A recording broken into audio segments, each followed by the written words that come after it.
안녕하세요. 다양한 대중문화 콘텐츠를 리뷰하는 남자 법인입니다. 이번 영상에서 리뷰할 작품은 2026년 2월 13일 공개 넷플릭스 오리지널 한국 드라마 레이지 두아입니다. 총 8부작인데 한 회당 분량은 짧은 편입니다. 길어도 50분 정도, 짧으면 30분 좀 넘는 정도라서 8부작 다 합쳐서 6시간이 안 되는 분량. 거기에 엄청 몰입도가 높은 드라마라서 앉은 자리에서 바로 마지막까지 달릴 수 있을 정도로 부담 없이 볼 수 있는 드라마입니다. 몰입도가 상당히 높고 재밌습니다. 내용도 재미있지만 신혜선이 연기한 주인공 캐릭터가 진짜 역대급입니다. 내용을 디테일하게 보면 여러가지 단점들이 보이지만 신혜선의 연기력과 캐릭터성이 하드캐리하면서 진짜 마지막까지 정신 못 차리고 보게 되더라고요. 정말 재미있는 드라마니까 많이들 보셨으면 좋겠네요. 재밌긴 한데 내용이 좀 불친절한 편이고요. 어떤 사건이 벌어져서 형사가 그 사건과 관련된 인물들에게 과거에 일어났던 일들을 듣는 형식으로 진행되기 때문에 시간 순서가 뒤죽박죽 꼬여 있습니다. 그래서 이 영상에서는 타임라인 순으로 내용을 정리해 보려고 합니다. 신혜선이 연기한 주인공 캐릭터가 어떤 삶을 살아왔는지를 한번 정리해 볼게요. 이 캐릭터의 진짜 이름은 끝까지 밝혀지지 않고요. 무적자라서 원래 신분 자체가 확인이 안 됩니다. 이 드라마에서 5개의 이름이 등장하는데 즉 5번의 신분 세탁을 한 셈이죠. 드라마 내용의 현재 시점에서는 사라킴이라는 이름으로 등장하고요. 드라마가 진행되면서 과거 행적들이 밝혀지는 시기인데요. 타임라인에서 가장 앞선 시점은 목가이부터 시작하는 거죠. 목가이도 세탁한 신분이에요. 그 전에는 누구로 살았는지 끝까지 안 나옵니다. 아무튼 목가이가 3월 백화점 강남점에 있는 어느 명품 매장의 직원으로 취직하는 게 이 타임라인 최초로 일어나는 일이고요. 이력서에 목가이는 92년생이라고 나오고 이때가 2018년 새는 나이로 27살이고요. 물론 진짜 나이는 당연히 아니고 나중에 다른 이름으로 세탁했을 때는 86년생이 되기도 하고 그럽니다. 아무튼 명품 매장 직원으로 일을 하다가 사고가 터집니다. 목가이가 화장실을 간다고 잠깐 매장을 비운 사이에 누가 들어와서 5천만 원어치 물품을 훔쳐간 거예요. 이게 그때 화장실에 갔던 목가이 책임이 되어서 5천만 원의 빚이 생깁니다. 실제로도 이런가요? 너무한 것 같은데? 아무튼 5천만 원의 빚이 생겨서 난처해진 목가이. 그래서 돈 벌려고 명품 매장 일 끝난 다음에 식당층에 올라가서 설거지 일도 하고 명품 매장 근무 중에 어떤 사모님이 끌고 다니는 강아지 유모차에 부딪혀서 발목에 흉터가 생기거든요. 그 흉터를 가리려고 문신을 새기는데 문신 연습하는 사람한테 돈을 받고 새긴 거고요. 무슨 외국어 레터링을 하는데 의미는 화려한 울. 아무튼 그러다가 얼마 뒤 3월 그룹 패밀리 세일이라고 임직원들 대상으로 세일 행사하는 게 있어요. 목가이는 원래 관심도 없었는데 다른 직원한테 부탁을 받고 세일에 명품을 사러 가거든요. 그런데 거기 갔다가 이 직원 할인으로 싸게 산 명품을 되팔 수가 있겠구나 그런 생각을 한 거죠. 그리고 목가이가 패밀리 세일에 처음 갔을 때 어떤 여자하고 시비가 붙는데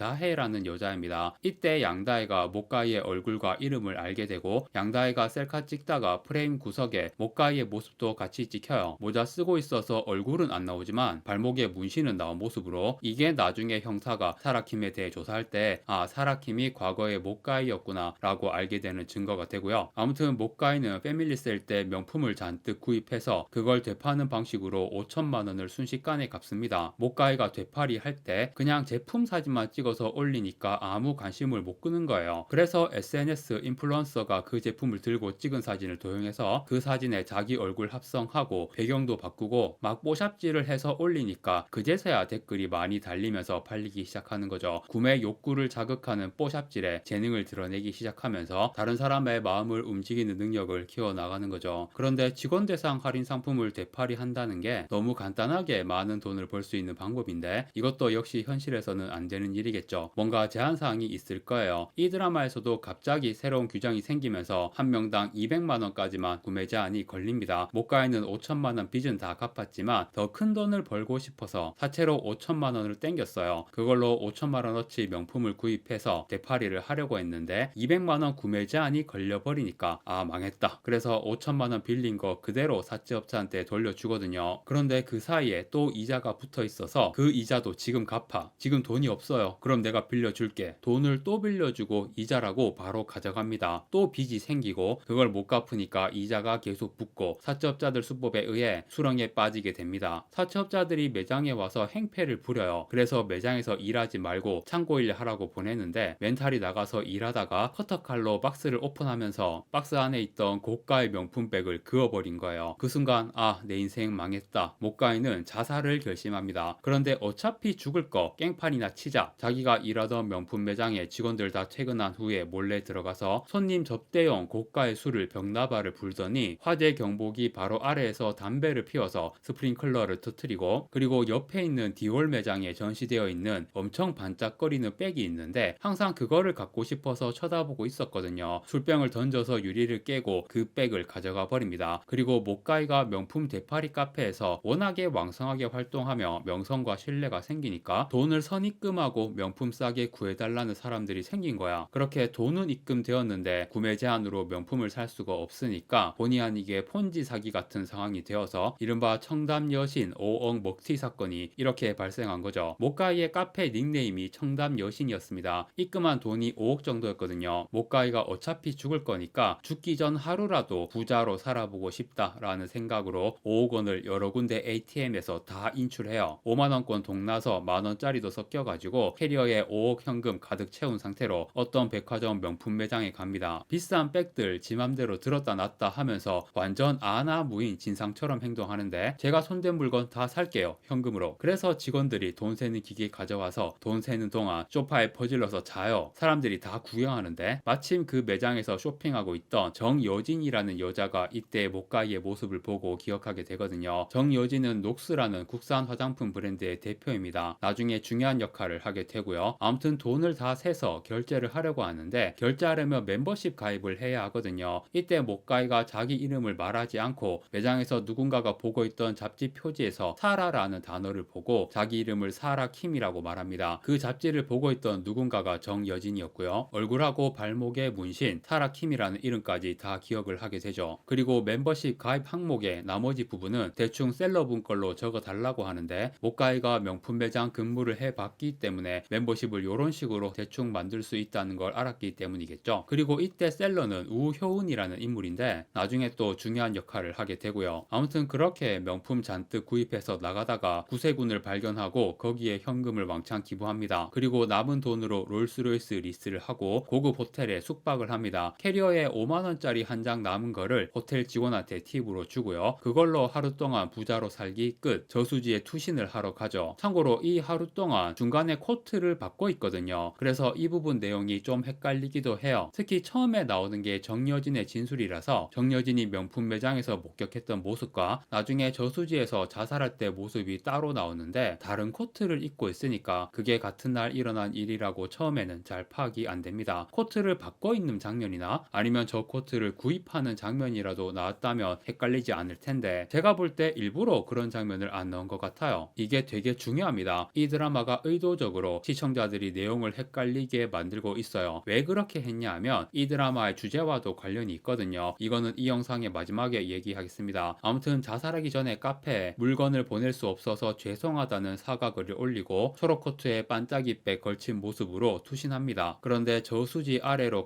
가라앉으면서 반짝이백에 붙어있던 디올이라는 글자가 백에서 떨어져 나오면서 알파벳 순서가 뒤바뀌어 두아라는 글자로 보이는 거예요. 그때 무슨 생각이 딱 떠오르면서 물 밖으로 헤엄쳐 나옵니다. 그리고 아까 카페에 올렸던 글을 수정해요. 100년 전통 영국 왕실 명품 브랜드 두아백을 구입했습니다. 그런데 수정 완료하기 전에 두아 앞에 부자를 붙여서 부두아라는 브랜드 명을 정한 거죠. 명품 브랜드를 만들겠어 라는 목표를 세운 거예요. 이때가 2018년 12월 26일입니다. 청담 여신 5억 먹튀 사건은 피의자 사망으로 종결됩니다. 저수지에서 시체를 못 찾았거든요. 그런데 살아있다는 증거가 없다면서 시체는 못 찾았지만 모까이는 죽은 걸로 처리돼요. 모까이가 죽으려고 저수지에 뛰어든 건 맞지만 결과적으로 죽음을 위장하여 새로운 신분으로 세탁이 된 상황. 물론 당장은 쓸 수 있는 신분이 없어가지고 나의 진짜 이름을 묻지 않는 업계 화류계로 가서 부하라는 이름으로 일하게 됩니다. 이 인물의 행보를 보면 사채비 때문에 인생 망해서 저수지에 뛰어든 나약한 인간이 갑자기 부두아라는 명품 브랜드를 만들겠다는 목표가 생겼다고 대단한 능력자로 탈바꿈해서 무리로 올라온 게 아니거든요. 두아라는 이름으로 화류계 일을 시작한 후 점점 능력치가 업그레이드 되는 과정이 나옵니다. 화류계 일을 해서 몇 억 정도 자본금을 일단 모으겠다는 생각을 한 것 같은데 그게 그렇게 쉽지가 않아요. 마이킹까지 땡겨가지고 돈을 모으기는커녕 오히려 마이너스 상태인 것 같고, 그렇게 자살하기 전과 비슷한 미숙한 상태. 하지만 이 캐릭터의 중요한 특징 중 하나, 사람을 끌어당기는 힘이 있다는 거. 물론 가만히 있는다고 저절로 걸로 사람이 붙는 게 아니고 이 사람이 뭘 원하는지 파악해서 그거를 충족해주는 방식으로 마음을 얻는 건데, 그런 수단적 요인도 있지만 은연중 드러나는 성품 때문에 더 끌리게 되는 것도 있어요. 아무튼 화류계 일하면서 화류계 선배들하고도 잘 지내서 여러 조언도 듣게 되고 돈 많은 호구를 잡는 법도 배우죠. 두아가 타겟으로 삼은 사람은 홍성신이라는 거물 사채업자인데, 사채꾼 우시지마나 똥파리 양익중 같은 그런 느낌의 사채업자가 아니라 범죄도시2에 나왔던 최충백 같은 재벌급 사채업자입니다. 그런데 이 사람이 병에 걸려서 신장 이식을 받지 않으면 죽게 되는데, 주변에 가까운 사람들이 다 이식을 거부해서 삶을 포기한 상태였어요. 그런데 두아가 그 사연을 듣고 내가 이식해 줄게요, 그 대신 5억을 주세요. 그런데 이거는 장기 매매라서 수술을 받으려면 장기 매매가 아닌 것처럼 위장을 해야 하거든요. 위장 결혼을 하는 거죠. 부부로 1년을 살아야지 수술을 할 수가 있습니다. 그런데 그뿐만이 아니라 주변에서 위장 결혼이 아니라는 걸 증언도 해줘야 하기 때문에 진짜 부부처럼 보이려고 연기를 하거든요. 홍성신이 초거물 재력가인데 아내도 급이 맞아야 주변에서 의심을 안 하잖아요. 사채업자니까 죽었거나 외국으로 팔려간 수많은 사람들의 신분증을 가지고 있어요. 86년생 김은재라는 여자의 신분을 두아에게 줍니다. 그래서 김은재로 신분 세탁이 되고요. 무려 옥스퍼드를 나온 재원이라고 그렇게 가짜 신분을 만들어요. 그리고 홍성신의 아내로서 여러 상류층 모임에 나가기도 하고 진짜 상류층 여성으로 보이기 위한 위장 활동으로 백화점에서 명품 쇼핑도 엄청 합니다. 이게 4화에서 홍성신의 진술로 나오는 내용인데 1화의 정여진 진술에서도 이 명품 쇼핑 장면은 나와요. 그런데 정여진은 그 전에 목가이가 자살하려던 날 쇼핑할 당시에 사라킴이라고 말하는 걸 들어가지고 김은재라는 이름을 모르니까 이걸 사라의 쇼핑이라고 말하거든요. 그래서 이걸로도 시청자들이 되게 헷갈리게 됩니다. 이런 식으로 너무 헷갈리는 장면들이 계속 나와요. 그리고 이게 이 드라마의 의도라는 거. 아무튼 그렇게 상류층 생활하다가 상류층 여자들끼리 어울리게 되면서 고급 호빠에도 가게 됩니다. 거기서 강지환이라는 남자를 만나게 되는데 이 남자가 은재를 타겟으로 삼고 공사를 치기 시작하는 거죠. 그런데 이 드라마의 내용 중에서는 다양하게 해석될 여지가 있는 내용들이 많거든요. 은재와 지원의 관계가 특히 그래요. 처음에는 지원이 공사를 친 거지만 은재가 의도한 상황이기도 하고요. 지원이야 돈 많은 사모님한테 단물 빨아먹는 게 목적이지만 은재가 지원과 가까워진 이유는 무엇이었나? 나중에 지원을 이용해서 3월 백화점의 여자 회장님을 작업치는 내용이 나오거든요. 그런데 그거는 나중 일이고 처음 만난 시점에서는 둘이 사귀다가 무슨 일이 벌어지냐면 지원이 은재를 진심으로 사랑하게 되어가지고 은재의 남편 성신이 악독한 사채업자라는 걸 아니까 내가 네 남편 죽여줄게 이러면서 진짜 성신을 칼로 찔러 죽이려고 해요. 그런데 은재가 대신 칼에 찔립니다. 그래서 성신이 은재한테 감동을 해가지고 두 사람은 위장결혼이기 때문에 약속한 위장결혼 기간 끝나면 5억 원 받기로 한 거 받고 그 외 재산 분할 없이 갈라서는 걸로 다 해놨는데 그 일 이후에 성신이 내가 죽으면 모든 재산을 은재에게 상속한다 이런 유언장을 쓰게 됩니다. 이렇게 된 게 전부 은재의 설계처럼 보이더라도 칼에 대신 찔린다던가 너무 위험하고 불확실성이 높은 계획이잖아요. 그래서 이 상황이 은재의 설계가 아니라 지원도 칼찌 역할이 아닌 그냥 연애로 만난 건가? 그런 연애를 하면서도 또 위장 남편 성신에게는 진심으로 이 사람의 아내가 되고 싶다라고 생각하며 실제로 그렇게 말하는 장면도 나오고요. 성신이 유언장을 쓰고 이식 수술을 하루 앞둔 시점에 은재가 도망치거든요. 그래서 성신이 수술을 못 받고 죽어버리면 은재가 재산을 다 차지하는 그런 계획인 것처럼 보여요. 그런데 은재가 도망치게 된 상황이 수술 하루 전에 병원에 찾아온 성신의 부하들을 만나는데 그 부하들 중에 목가이 시절에 돈을 빌렸던 사채업자가 있는 거야. 딱 지나치다가 은재가 그 사채업자 얼굴을 힐끗 보는 장면이 나오거든요. 그러니까 은재는 자기 과거가 탄로 났기 때문에 도망을 친 거지 설계가 아니라고 볼 수 있는 거예요. 그런데 도망쳤다가 다시 잡혀 그리고 외국으로 밀항 계획까지 있었다는 게 밝혀지면서 아 역시 설계였구나 싶기도 한데 이게 계속 헷갈립니다. 아무튼 도망친 은재를 잡았지만 성신이 그냥 풀어주라고 해요. 그래서 은재가 깜짝 놀라더니 다시 성신이 있는 병원으로 가서 자기 신장을 이식해줍니다. 그러니까 이 캐릭터의 행보를 보면 자기 목적을 위해 철저하게 설계를 해서 사기를 치는 그런 행보로 보이지만 그 와중에 엮이게 된 사람들에게는 그들이 원하는 바를 다 이루어 준단 말이에요. 이게 이 캐릭터의 매력이기도 하고 약점이기도 하고 이 드라마를 보는 시청자들이 가장 혼란을 느끼게 되는 이유이기도 합니다. 진짜 어떤 작품에서도 거의 본 적이 없는 너무 유니크한 캐릭터인 것 같습니다. 아무튼 성신에게 신장 이식을 해준 후에 은재는 떠나버립니다. 5억을 받지 않고 성신의 집에 5억짜리 소나무가 있거든요. 그거를 가져가 버려요. 버려요. 그 후에 몇 년 정도 시간이 흐른 것 같고요. 부두아 매장이 열리는 게 2023년 5월인가 그래요. 그 전에 준비 기간이 좀 있는 것 같고, 아무튼 성신의 집에서 5억짜리 소나무를 가져온 후에 뭔가 애매한 공백기가 있는데 그 기간 동안 돈이 좀 더 생긴 것 같아요. 다시 등장할 때는 사라킴으로써 부두아 매장을 열기까지의 과정이 나오는데요. 명품 브랜드 짝퉁을 만드는 공장을 알아내 가지고 경찰에 신고를 해서 공장장이 잡혀가게 한 후 거기를 먹어버립니다. 그리고 그 공장에서 김미정이라는 이름의 엄청난 손기술을 가진 여자를 만나게 되거든요. 명품보다 더 완벽한 짝퉁을 만드는 능력자예요. 이렇게 제품 제조 공장은 확보, 그 다음은 이제 부두아에 대한 바이럴을 하죠. 지원한테 다시 연락을 해서 지원의 동료들이 상류층 사모님들에게 부두아에 대한 입소문을 퍼뜨리게 만든 거예요. 부두아는 진짜 듣도 보도 못한 브랜드인데 이 브랜드는 고객을 거부하는 브랜드, 아무나 살 수 없는 브랜드이기 때문에 아는 사람도 별로 없는 해외 찐 하이엔드 명품 브랜드다. 이게 이 드라마에서 제일 납득이 안 되는 내용이에요. 이런 식으로 속이는 게 가능하다고? 해외에 나가면 아무도 부두아를 모르는데 그게 아무나 살 수 없는 브랜드이기 때문이라는 이유가 먹힌다고? 아무튼 부두아에 대한 소문이 상류층에 퍼지고 부두아의 아시아 지사장 사라킴에 대한 소문도 퍼지죠. 이런 바이럴을 바탕으로 사라는 투자금을 모으려고 하는 건데요. 결정적인 역할을 하는 게 정여진입니다. 정여진은 녹스라는 국산 화장품 브랜드의 대표, 상류층에서도 애매한 위치, 특히 3월 백화점 회장 같은 최상류층에게는 대놓고 무시를 당하는 그런 처지의 인물인데 사라가 여진에게 접근해서 친구가 되거든요. 여진이 가지고 있는 결핍을 파악을 해가지고 부두아와 투자 관계로 엮여서 녹수의 급을 올리겠다 이런 마음을 품게 만든 거죠. 그래서 녹수가 부두아에 150억을 투자합니다. 나중에 경찰에서 이걸 500억 사기 사건이라고 하거든요. 녹수가 150억 투자한 다음에 다른 투자자들도 붙어서 500억까지 된 걸 텐데, 아무튼 투자금 받은 걸로 공장 직원들한테도 월급 많이 주면서 제품 생산하고 제품의 손잡이를 결합 안 한 채로 영국으로 보내서 영국에서 결합한 다음에 다시 한국에 보내는 방식으로 한국제를 영국제로 둔갑시키고요. 목 좋은 자리에 매장을 오픈하고 직원들도 고용합니다. 예전에 자살하려던 날 매장에서 만났던 셀러인 우효운도 스카웃해서 부두아 매장으로 데려왔습니다. 지원과 마찬가지로 효운도 사라가 설계한 대로 이용하려는 목적으로 자기 사람으로 삼은 것 같기도 한데 역시 지원처럼 해석하기 나름인 내용들이 나옵니다. 효운을 이용하는 상황들을 보면 효운이 가지고 있는 고객 노트의 정보들, 사라의 최종 목표가 3월 백화점의 여자 회장인 최채우라는 인물인데 이 인물을 공략해서 과거 자기가 일했던 그 명품 매장 자리에 부두아를 박아 넣겠다는 계획이거든요. 효운의 노트에서 최채우가 고급 호빠 단골이라는 정보를 얻었고 그리고 지원을 최채우한테 붙여서 최채우가 금연약이 잘 안 받는 체질이라든가 늘 자기 휴대폰을 녹음 상태로 놔두고 가서 다른 사람이 자기 뒷담화 하는지 확인하는 습성이 있다는 거, 이런 정보들을 얻습니다. 금연약으로 최채우가 구토를 하게 만들고 그걸로 효운이 궁시렁거리면서 최채우의 뒷담화를 할 때 사라는 그 뒷담화에 동참하지 않고 오히려 최채우의 편을 들어주면서 최채우의 환심을 사는 이런 설계로 효운과 지원을 이용하는 상황이 나오는데 이 계획들을 보면 그때그때 임기응변처럼 보여가지고 오로지 이 설계를 위해서만 효운과 지원을 옆에 둔 건지 아니면 진짜 이들이 마음에 들어가지고 자기 사람으로 챙겨주려고 옆에 둔 거였는지 사라의 본심이 계속 헷갈리는 거죠. 성신이 했던 중요한 대사가 있어요. 너는 가끔씩 본 모습이 나온다. 사기치려고 하고 이용하려고 하는 그런 면모가 있고 진심으로 자기 주변 사람을 위해서 하는 행동도 있고 이런 미묘한 관계성, 이것도 이 캐릭터의 핵심적인 특성입니다. 그런데 결국은 거의 모든 관계가 파국이 되거든요. 주변 사람들이 아 내가 이용당했구나, 사기당했구나 이렇게만 상황을 판단하게 된 거예요. 부두아가 한국에서 만든 제품인데 영국제로 속인 거라든가 그런 단면들을 보게 되면 이것은 사기이고 결국 사라가 500억 투자금을 들고 튀려는 거구나, 그렇게 판단할 수밖에 없잖아요. 그래서 지원은 사라를 배신하고 최채호한테 붙어버리고 여진은 떼인 돈 받아들입니다. 그 사람들 고용해서 사라를 폭행하게 하고 효은은 상황이 좀 이상하게 꼬인 경우인데 효은이 양다혜랑 친한 거예요. 양다혜가 사라를 못가이라고 알아본 거죠. 그래서 어쩔 수 없이 둘 다 명품업계에서 일하지 못하도록 수를 쓴 건데 그래서 이 둘이 형사에게 사라킴은 가짜고 정체는 못가이다 라고 알려준 거고요. 그리고 가장 심한 파국이 된 관계가